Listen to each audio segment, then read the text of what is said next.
விஜய் வந்து என்டிஏ கூட்டணிக்குள்ள வரப்போறாரு.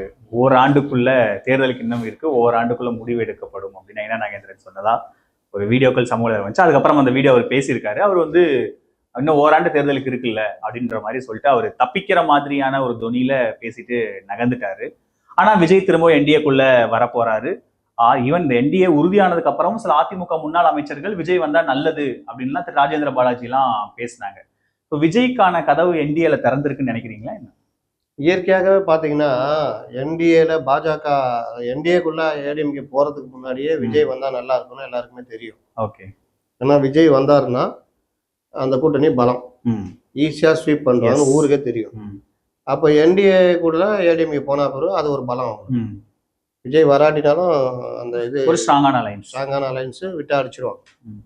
விஜய் வந்தா கூடுதல் பலம். கண்ணா 2 லட்டு தின்னு ஆசையான்ற மாதிரிதான். அப்ப ராஜேந்திர பாலாஜி என்ன கசக்குமா? மேட்ரு அது இல்லை.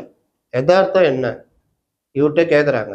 இவர் வந்து இன்னும் தேர்தல் 1 வருஷம் இருக்குங்க, அப்புறம் பார்த்துக்கலாங்க அதெல்லாம். அவங்க இப்போ வேலையை ஆரம்பிச்சிட்டாங்கன்னா அதுக்காக நாங்கள் சொல்ல முடியுமா அப்படின்றாரு.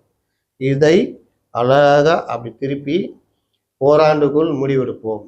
தாவேகா என்டிஏவில் தாவேகா ஓராண்டுக்குள் முடிவெடுப்போம்னு ஒரு பிரபல சேனல் மிஸ்லீடு பண்ணி போடுறாங்க.